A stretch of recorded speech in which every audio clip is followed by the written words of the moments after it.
dear children, and welcome to the Little Wildflowers Puppet Theatre, bringing you your puppet stories at home. Now sit back and relax, for the puppet story is about to begin very soon. In the park, where I go to play with the children in my playgroup, there is a very special pond.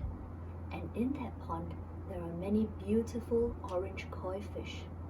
It's a lovely pond with all sorts of nice things in it, like water lilies and rocks. But I've often wondered if the little fish who live there don't want to get about and see more of the world. Now today I'm going to tell you a story about a little fish who wanted to explore the world and to see what was in it for him. Once upon a time, deep in the ocean blue, there lived a little fish who had made his home next to a seashell of the purest white. It was a cozy home, and the little fish was happy, but he often wondered about the rest of the ocean and wished to go and explore it. One day he thought to himself, "I should like to see the world and find out what is there for me." And so off he swam. The first thing he saw was a seashell that was covered all over with spikes as sharp as knives. "Oh my," he thought, "how sharp and spiky you are.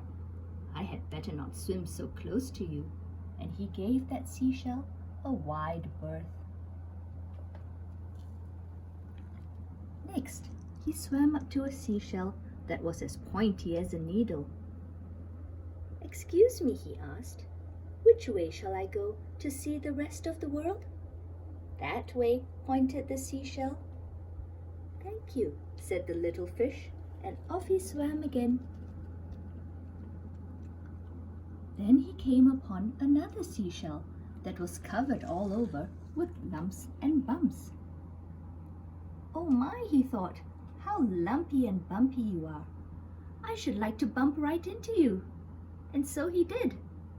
"Ouch," cried the seashell, "be off with you." For he was not only lumpy and bumpy, but very grumpy indeed. The little fish swam off in a hurry. Then he came upon a gorgeous seashell that glowed like a silvery pearl. "Oh my," said the little fish, "I can see myself in you." And he rested there for a while, admiring his own reflection. The little fish was bubbling with excitement at all he had seen. "I think I should like to swim to the surface and see what is up there for me," he thought, and he began to swim up and up, higher and higher, and faster, until splash! He had reached the surface of the ocean. Splish! Splash! Splosh! And as he swam, he sang a song. "Ickle, bockle, blue bockle, fishes in the sea. If you want a pretty fish, please choose me." But after a while, the little fish began to grow tired. The waves at the surface were very choppy, and he had to swim very hard indeed. "I think it is time to go home now," he thought, and he began to swim down, deeper and deeper, back to the bottom, past the shimmery seashell, past the lumpy bumpy seashell, and oh, the current was helping him, past the pointy seashell, past the spiky seashell, and oh, he was back home, right next to his own dear white seashell. "Oh, how happy I am to be home again," he thought. After his adventures, the little fish was very tired.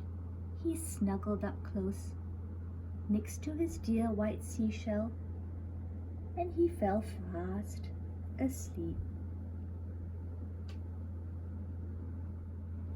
All was well at the bottom of the ocean, and in all the world.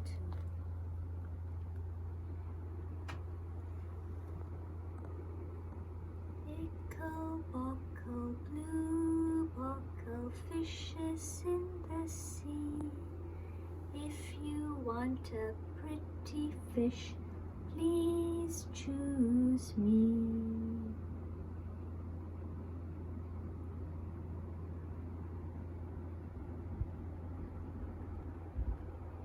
And that, dear children, is the story of the little fish. Thank you for listening.